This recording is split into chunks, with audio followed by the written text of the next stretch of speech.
Polusi udara di wilayah Kabupaten Bogor saat ini semakin buruk, termasuk polusi dari kendaraan dan limbah pabrik. Pihak pemerintah Kabupaten Bogor akan segera menindaklanjuti penanganan sosial polusi udara tersebut. Dikatakan PLT Bupati Bogor dalam waktu dekat ini Pemkab Bogor akan segera membuat peraturan Bupati terkait limbah atau polusi udara. Ia menilai wilayah Kabupaten Bogor yang berada sangat dekat dengan wilayah Provinsi DKI Jakarta tentunya akan ikut terdampak dengan perubahan kualitas udara. Namun berbicara aturan, Pemkab Bogor juga punya keterbatasan. Banyaknya lahan yang beralih fungsi juga menjadi salah satu faktor.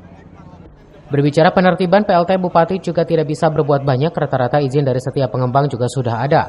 Bahkan PLT Bupati menegaskan Pemkab Bogor kerap kali berbenturan dengan masyarakat langsung. Ya juga ada diatur karena ini udah mulai kita rawan udara karena kita salah satu wilayah beririsan dengan ibu kota, ya pasti dampaknya kita kena, dan juga sebagai wilayah aglomerasi Jakarta ya. Pak, kawasan puncak kan sekarang kena ada penertiban tilang. Tidak sejauh itu ya, kalau masalah perizinan diperketat. Menurut saya itu izinnya udah ada sebenarnya.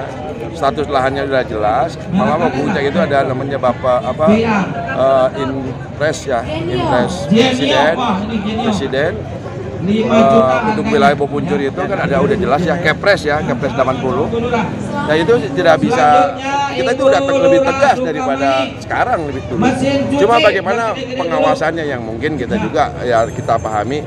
Ya kami sebagai kepala daerah di Kabupaten Bogor ini ya banyaklah dengan berbenturan dengan masyarakat ya, bagaimana sih ya, izin tidak boleh tapi pembangunan tetap ada. Nah ini yang sedang kami kelola supaya tidak meledak lah. Dari Kabupaten Bogor, CV Suryadi melaporkan.